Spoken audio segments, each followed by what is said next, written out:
Hi friends, నమస్తే. Welcome to Varalakshmi Podarillu. అందరూ ఆరోగ్యంగా ఆనందంగా జీవించాలని మనస్ఫూర్తిగా కోరుకుంటున్నాను. కొత్తగా ఎవరైతే నా ఛానల్ చూస్తారో తప్పకుండా లైక్ చేయండి, షేర్ చేయండి, సబ్స్క్రైబ్ చేయండి. పక్కనున్న బెల్ ఐకాన్ నొక్కితే నేను పెట్టే ప్రతి వీడియో నోటిఫికేషన్ రూపంలో వస్తుంది. తప్పకుండా లైక్స్ ఇవ్వండి, అలాగే వేరే వాళ్ళకి నా ఛానల్ను ఫార్వర్డ్ చేయండి. ఈరోజు పాలమీది మీగడతోని కమ్మని నెయ్యి చేసుకుందాం. నెయ్యి ఎక్కువ రోజు నిల్వ ఉండాలంటే ఏం చేయాలో మనం ఈ వీడియోలో చూసేద్దాం రండి. ఇప్పుడు పాలమీది మీగడతోని చాలా రోజుల పాటు నిల్వ ఉండే కమ్మనైన గుమగుమలాడే నెయ్యి తయారు చేసుకుందాం రండి. ఫ్రెండ్స్, ఇది చూడండి పాలమీది మీగడ. నేను దాదాపు ఒక 1 month అవుతుందండి. ఇది 2 డబ్బాలకు అయింది. చూడండి పాలమీది మీగడ రాత్రి ఫ్రిడ్జ్లో నుంచి బయట పెట్టాను. ఇంత మీగడ వచ్చిందని అనుకుంటున్నారా? అవునండి, మేము లీటర్ పాలు బర్రె పాలు తీసుకుంటాము. పాలను బాగా రాత్రి వేడి చేసేసి బాగా కాగబెట్టి ఫ్రిడ్జ్లో పెట్టుకున్న తర్వాత మరుసటి రోజు ఉదయం ఇలాగ పాలమీది మీగడంతా తీసుకొని ఒక డబ్బాలో కలెక్ట్ చేసుకోవాలి. డీప్ ఫ్రిడ్జ్లోనే పెట్టుకోవాలండి. మనం ఏ రోజైతే నెయ్యి చేసుకుంటామో ఆ రోజు మాత్రం బయట పెట్టుకోవాలి. ఇప్పుడు ఏం చేద్దామంటే ఒక మిక్సీ జార్ తీసుకొని ఈ మీగడనంతా చల్ల నీటి పోసుకొని మిక్సీ చేసుకుందాం. చూడండి ఎలాంటి వాసన లేకుండా చూడండి మీగడ కమ్మగా ఉందండి. ఎలాంటి వాసన లేకుండా ఫ్రెష్గా ఉంది. మీరు చూస్తున్నారా? మీకు ఎక్కడ కానీ పచ్చగా ఎల్లో కలర్లో లేదు. అంటే ఇది ఫ్రెష్ మీగడ. డీఫ్రాస్ట్లో పెట్టుకుంటే మాత్రమే ఫ్రెష్గా ఉంటుంది. రోజు ఇలాగే పాలమీది మీగడ తీసుకుంటూ కలెక్ట్ చేసుకున్న తర్వాత ఇలాగ చేసుకుంటే బోల్డెనంత వెన్న వస్తుంది. ఫ్రెష్గా ఎక్కువ రోజు నిల్వ ఉండాలంటే ఏం వేయాలో మీకు వీడియోలో చెప్తాను. ఎలా కాచుకోవాలో కమ్మగా ఉంటుందో చెప్తానండి. ఎందుకంటే చాలామంది నెయ్యి కరగబెడుతుంటారు కదా, చాలా రోజులు నిల్వ ఉండాలని అనుకుంటే వాసనగా వస్తుంది. అలా వాసన లేకుండా కమ్మటి వాసన ఎప్పటికీ ఒక 1 year ఉన్నా కూడా కమ్మటి వాసన ఉండేటట్టు ఉండాలి. కానీ నెయ్యి 1 year ఉండదు లేండి, మనం వాడుకుంటాం కదా, అయిపోతూ ఉంటుంది. ఇప్పుడు ఇది మిక్సీ పట్టుకుందాం. ఇది చూడండి, ఈ మీగడలో కొన్ని ఫ్రిడ్జ్ వాటర్ పోసి మూత పెట్టేసుకొని మిక్సీ పట్టుకొద్దాం. చూడండి మూత పెట్టేసుకొని మిక్సీ పడతాం.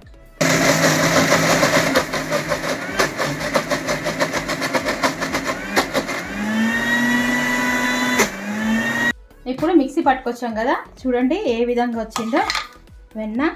చూసారా ఎంత వచ్చింది కదా అస్సలు. ఇదంతా మనము బౌల్లో వేసుకుందాము. ఒక గిన్నెలో వేసుకొని ఇది కడుక్కొని దీంట్లో ఎక్స్ట్రా పాలు వచ్చినా కూడా చూడండి మీ వెన్న ఎలాగొచ్చింది. దీంట్లో ఏమన్నా పాలు వస్తే మనము తీసి పెట్టుకుంటే మొక్కలకు పోయచ్చు, లేదంటే ఇంట్లో కుక్క ఉంటే కుక్కకు కూడా పోయచ్చు అండి. కొన్ని వచ్చినాయి చూడండి. ఈ పాలన్నీ దీంట్లో పోసి పెట్టుకుందాం. ఇప్పుడు మళ్ళీ వేసుకుందాం మీగడ. ఇట్లా ఇదంతా మీగడంతా వేసుకొని మిక్సీ పట్టేసుకొని వెన్న తీసుకోవాలి.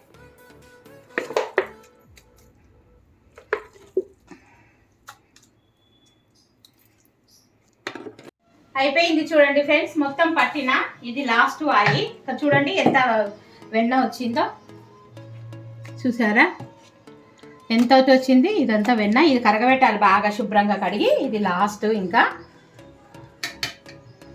ఫ్రెండ్స్ ఇదంతా మొత్తం పట్టేసాం కదా. ఇప్పుడు ఇదంతా వేసేద్దాం వెన్న. పెద్ద బౌల్ పెట్టుకున్నాను. పెద్ద బౌల్లో పెట్టుకోవాలండి. ఎందుకంటే నీళ్ళల్లో మరిగేటప్పుడు వెన్న స్టవ్ మీద పెట్టినప్పుడు మరిగేటప్పుడు పొంగిపోతుంది. అందుకోసానికి ఇట్లాంటి పెద్ద బాండి పెట్టుకోండి. పెద్ద గిన్నె అయితే బాగుంటుంది. ఇది దాదాపు నాకు ఒక 2 kgs నెయ్యి వస్తుంది. 2 బాటిల్స్ కదా, మొత్తం ఖాళీ అయిపోయినాయి బాటిల్స్ అన్నీ. ఇప్పుడు వాటర్ పోసి శుభ్రంగా కడుక్కుందాం. నేను చూడండి ఈ బాటిల్లో షిప్లో వాటర్ పట్టుకున్నాను. వాటర్ పోసి ఫ్రెష్ వాటర్ ఇట్లా బాగా కలుపుకోవాలి. బాగా ఈ నీళ్లు చూడండి పాలలాగా వస్తున్నాయి కదా, ఇవి తెల్లగా అయ్యే వరకు ఈ వెన్నను ఎంత బాగా కడుక్కుంటే అంత బాగా మనకి వాసన లేని కమ్మటి నెయ్యి వస్తుంది. ఇలాగా శుభ్రంగా కడుక్కోవాలి. చూడండి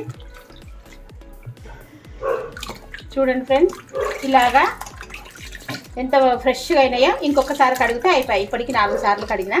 ఇలాగా వాసన లేకుండా బాగా కడుక్కోవాలి వెన్నను. చూడండి ఎంత బాగుందో వెన్న.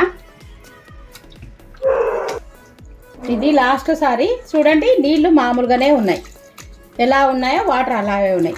ఇన్నిసార్లు కడుక్కోవాలి. ఇప్పుడు ఎలాంటి వాసన లేని కమ్మని నెయ్యి తయారవుతుంది. ఇదంతా శుభ్రంగా కడిగి ఈ వాటర్ అన్నీ బాగా ఉంచేసిన తర్వాత స్టవ్ మీద పెట్టేసుకున్నాం. ఇవన్నీ ఉంచేస్తానండి నీళ్ళు. ఈ విధంగా నీళ్ళన్నీ ఉంచేసుకోవాలండి. ఏమన్నా దీంట్లో ఉండేవి కూడా ఒకసారి ఇట్లా ఇట్లా అంటుంటే వాటర్ అన్నీ ముందుకు వచ్చేస్తాయి. చూడండి ఎలాంటి వాటర్ లేని. ఇప్పుడు స్టవ్ మీద పెట్టేసుకున్నాం. ఇదేనండి ఫ్రెష్ వెన్న. మనకు కావాలంటే తీసి పెట్టుకోవచ్చు. ఎప్పుడు కావాలంటే అప్పుడు డీప్ ఫ్రిడ్జ్లో పెట్టుకొని కూడా ఒకటేసారి వేడి చేసుకోకుండా నెయ్యి కరగబెట్టకుండా ఎప్పుడు కావాలంటే అప్పుడు తీసి పెట్టుకోవచ్చు. నేనైతే ఒక గిన్నె నిండా తీసాను, బాక్స్ నిండా. మేము అప్పుడప్పుడు రొట్టెల మీద, గారెల మీద, వడల మీద వేసుకొని తినడానికి చాలా బాగుంటుంది. ముందుగా కృష్ణయ్యకి నైవేద్యం పెడతాను. ఫస్ట్ కృష్ణయ్యకి నైవేద్యం పెడదాం. చూడండి ఈ వెన్నను ఫస్ట్ మా ఇంట్లో కృష్ణయ్య ఉన్నాడు కదా, నైవేద్యం పెడదాం రండి. చూడండి వెన్న నైవేద్యం పెడుతున్నాను మా కృష్ణయ్యకు. కృష్ణయ్య వెన్న తినయ్యా, నీకు ఎంతో ఇష్టమైన వెన్న కదా, ఫస్ట్ నీకే నివేదిస్తున్న కృష్ణయ్య. ఇక్కడ కృష్ణయ్యకి వెన్న పెట్టేస్తున్నానండి. ఇప్పుడు మనము వెన్నను కరగబెట్టుకుందాం పండి, నెయ్యి చేసుకుందాం. చూడండి ఈ బాక్స్ నిండా మాకు కూడా వెన్న తీసి పెట్టుకుంటున్నాను. ఎప్పుడన్నా వెన్న మురుకులు చేస్తాం, అలాగే రోటి మీదికి పిల్లలకు ఇష్టంగా, అలాగే గారెలు చేసుకుంటాం కదా, వాటికి తినడం కోసం ఈ బౌల్ నిండా వెన్న తీసి పెట్టి, దాదాపు ఇది ఒక అర్ధ కేజీ ఉంటుందో పావు కేజీ ఉంటుందో, అర్ధ కేజీ ఉంటుంది నెయ్యి. ఈ వెన్న తీసి పెడితే మాకు తినడానికి కావాలి. ఇది తీసి ఫ్రిడ్జ్లో పెట్టేసుకొని ఇదంతా కరగబెట్టుకుందాం. చూడండి ఈ వెన్నను స్టవ్ మీద పెట్టేసుకొని కరగబెట్టుకుందాం. ఇది పొంగకుండా ఉండడానికి పెద్ద గిన్నె పెట్టానండి. చూడండి వెన్న, చూడండి వెన్న అంతా ఎలా కరుగుతుందో ఇలాగా స్టవ్ మీద పెట్టి బాగా కలుపుతూ ఉండాలి అడుగంటకుండా. దాదాపు ఒక 1 అవర్ పడుతుందండి, చాలా టైం పడుతుంది. ఇది ఎక్కువ ఉంది కదా వెన్న, చాలా టైం పడుతుంది. ఇది పొంగు రాకుండా చక్కగా బాగా కలుపుతూ ఉండాలండి. అందుకోసానికే పెద్ద గిన్నె పెట్టుకోవాలి. మీరు ఎప్పుడైనా సరే పెద్ద గిన్నెనే పెట్టుకోండి నెయ్యి చేసుకుంటే. లేదంటే కొంచెం నెయ్యి చేసుకున్నా సరే ఇంత బౌల్ పెట్టకుండా ఇంత బౌల్ పెట్టుకోండి. పావు కేజీకి అయితే 1 కేజీకి అయితే ఇంత బౌల్ పెట్టుకోండి. ఇది దాదాపు 2 కేజీస్ నెయ్యి కనుక నేను పెద్ద బౌల్ పెట్టుకున్నాను. పొంగిపోకుండా ఉంటుంది. ఇలాగ తిప్పుతూనే ఉండాలండి. ఒక 2 నిమిషాలకు ఒకసారి, 2 నిమిషాలకు ఒకసారి ఇలాగ తిప్పుతూనే ఉండాలి. కానీ కమ్మగా ఉంటుంది. కమ్మటి వాసన వచ్చేటట్టు, ఎక్కువ రోజు నిల్వ ఉండేటట్టు ఏం వేసుకోవాలో నేను ఈ వీడియోలో చూపిస్తాను. ఎక్కడ స్కిప్ చేయకుండా చూడండి, ఓకేనా? కొన్ని మెంతులు వేసుకుందాం. అలాగే కమ్మటి వాసన, మంచి సువాసనతో ఉండాలంటే లాస్ట్లో చెప్తాను ఏం వేయాలో, వెయిట్ చేయండి. ఓకే, ఇదంతా కరిగే వరకు మనము వెయిట్ చేద్దాం. చూడండి ఈ విధంగా నురుగు వస్తుంది అంటే ఇంకా నెయ్యి అవ్వడానికి స్టార్ట్ అయింది. మొత్తం చూడండి వెన్నంతా కరిగిపోయింది. చూసారా? ఇలా అవుతుంది అంటే నెయ్యి స్టార్ట్ అయినట్టే. ఇంకా బాగా కలుపుతూ ఉండాలి, మాడకుండా. ఈ చుట్టూ అంచులకి ఇదంతా వచ్చేదంతా బాగా కలుపుతూ ఉండాలి. చూడండి ఇలాగ దగ్గరకు వచ్చేసి ఇట్లా పొంగుతుంది. నేను అందుకోసానికే పెద్ద గిన్నె పెట్టుకోమని చెప్పాను.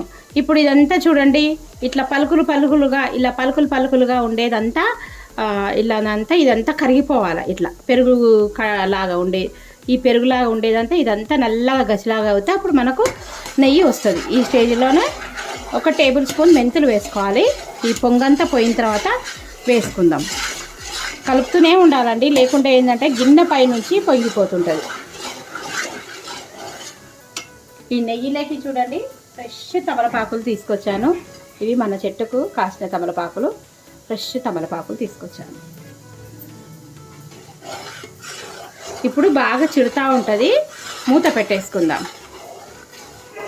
సగం మూత పెట్టేసుకుంటే మనకు చిట్టకుండా ఉంటుంది. మూత పెట్టేసుకుంటే ఇలాగ పొంగకుండా ఉంటుంది. చూడండి 1 టేబుల్ స్పూను మెంతులు వేసేసుకుందాం. ఈ మెంతులు వేసుకోవడం వల్ల నెయ్యి కమ్మగా, టేస్టీగా చాలా బాగుంటుంది, మంచి వాసనతోని. ఇంకా నెయ్యి చాలా రోజులు నిల్వ ఉండాలంటే ఏం వేయాలో చెప్పాను కదా, లాస్ట్లో చెప్తానండి. వెయిట్ చేస్తూ ఉండండి. చూసారా పైన ఎలా వస్తుందో నెయ్యి? ఈ విధంగా ఇదంతా లోపల ఇదంతా ఉంది కదా, ఇదంతా మొత్తం బ్రౌన్ కలర్లోకి వచ్చేస్తే అప్పుడు నెయ్యి కుతకుతమని నెయ్యి చూడండి నూనె పైకి తేలుతుంది. ఇదేనండి, చాలా టైం పడుతుంది. దాదాపు నాకు ఇప్పుడు 1 అవర్ పట్టింది ఇదంతా కావడానికి. ఇదంతా ఇలాగే కలుపుతూ ఉండాలి. ఇప్పుడు నెయ్యి అయ్యే వరకు మనం వెయిట్ చేద్దామండి. ఈ తెల్లదంతా చూడండి ఇలా ఉంది కదా, పలుకులు పలుకులుగా. ఇదంతా బ్రౌన్ కలర్లో నల్లగా అయిపోయేంత వరకు కలుపుతూనే ఉండాలి. చూడండి ఫ్రెండ్స్ ఎలాగా కరిగిపోయిందో ఇదంతా. ఇంకా ఇదంతా నల్లగా అవ్వాలండి. ఇది చూసారా, పలుకులు పలుకుగా ఉండేదంతా నల్లగా అయితే నెయ్యి తయారైనట్టే. ఇప్పుడు చూడండి నెయ్యి ఎలా తయారైందో. ఇంకా ఇదంతా నల్లగా కావాలి, అంతవరకు కలుపుతూ మనము.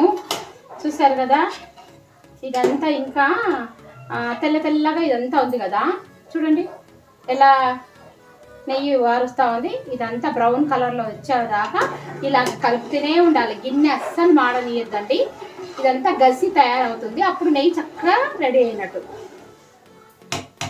ఇప్పుడు నెయ్యిలోకి చూడండి మన చెట్టుది దగ్గర నుంచి ఫ్రెష్ తమలపాకులు తెచ్చాను. మా ఇంట్లో మనిషికి ఒకటి తమలపాకు, వేడి వేడి అన్నంలో తమలపాకు మామిడికాయ పచ్చడి, లేదంటే తమలపాకు వేడి వేడి అన్నంలో నెయ్యిలో నుంచి తీసిన తమలపాకు వేసుకొని, పప్పు వేసుకొని, మామిడికాయ పచ్చడి వేసుకొని తింటుంటే నా సామిరంగా అసలు ఎంత బాగుంటుందంటే అంత సూపర్గా ఉంటుంది. నేను చెప్తుంటేనే మీకు నోట్లో నీళ్ళు ఉడుతున్నాయి కదండి. ఇప్పుడు ఇదంతా అయ్యేంత వరకు వెయిట్ చేద్దాం. ఫ్రెండ్స్ ఇదంతా రెడీ అయింది కదా, ఇంతకుముందు మీకు చూపించాను కదా ఇట్లా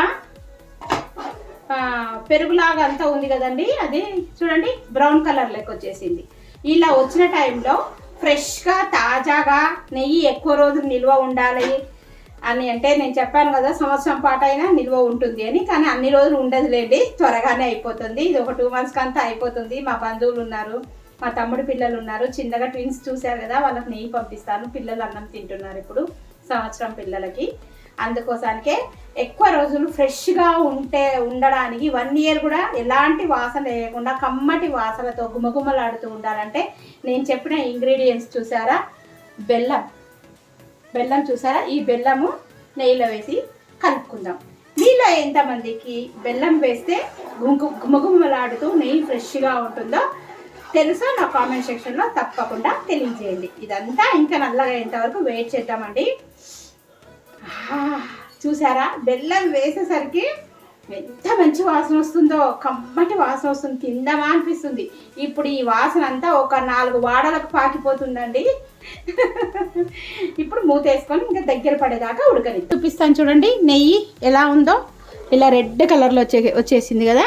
ఇదంతా ఉండేదంతా ఇదంతా ఉంది కదా, ఇది కూడా అంతా నల్లగా అవ్వాలి. ఇప్పుడు ఇదంతా నల్లగా అయిపోవాలి, గసిలాగా. అంటే మనకు టీ డికాషన్ లాగా కావాలి. అప్పుడు నెయ్యి రెడీ అయినట్టు, మంచి వాసన ఉంటుంది, ఎక్కువ రోజులు నిల్వ ఉంటుంది.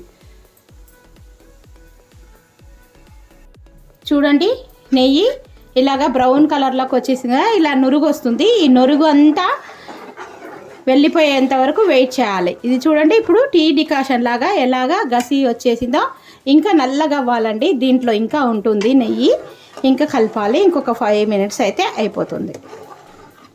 అప్పుడు మనం తమలపాకు వేసేసుకుందాం.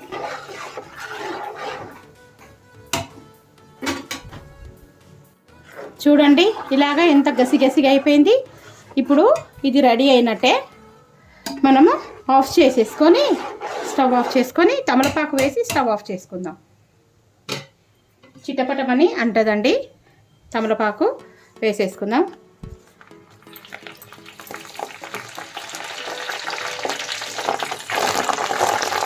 చూసారా ఎలాగ చిటపటమని అంటుంది.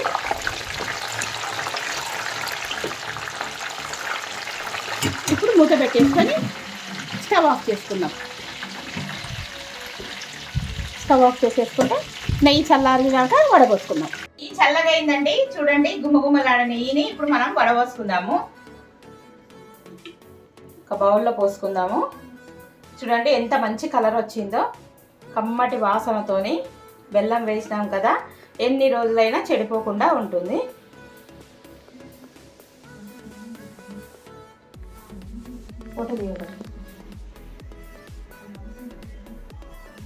ఇంకోట ఫ్రెండ్స్ ఎంత గసి వచ్చిందో చూడండి. ఇదంతా వేస్టేజే, ఇది మొక్కలకు కూడా వేయచ్చు వాటర్లో కలిపి. ఇంకా కొంచెం ఉంది దీంట్లో, ఇట్లా ఉంచి పెట్టాలి. ఇప్పుడు చూడండి మనకు ఈ స్టీల్ క్యాన్ నిండా వచ్చేసింది, అలాగే ఈ బౌల్ నిండా వచ్చేసింది. మనకి దాదాపు కేజీన్నర దాకా 2 కేజీల నెయ్యి వచ్చింది. చూడండి, ఫ్రెష్ కమ్మటి పాల మీద మీగడతోని కమ్మటి నెయ్యి గుమగుమలాడిపోతుందండి. ఎన్ని రోజులైనా సరే ఫ్రెష్గా ఇదే వాసనతోని ఉంటుంది. దీంట్లో వేసిన ఇంగ్రీడియంట్ ఏంటో మీరు వీడియోలో చూసినారు కదండి. వీడియో చూసినట్టయితే తప్పకుండా లైక్ చేయండి, షేర్ చేయండి, కామెంట్ పెట్టండి, సబ్స్క్రైబ్ చేసుకోండి. Thank you for watching, thank you for your time. మరో మంచి వీడియోతోని మీ ముందు ఉంటాను. టేస్టీ టేస్టీ గుమగుమలాడే నెయ్యి.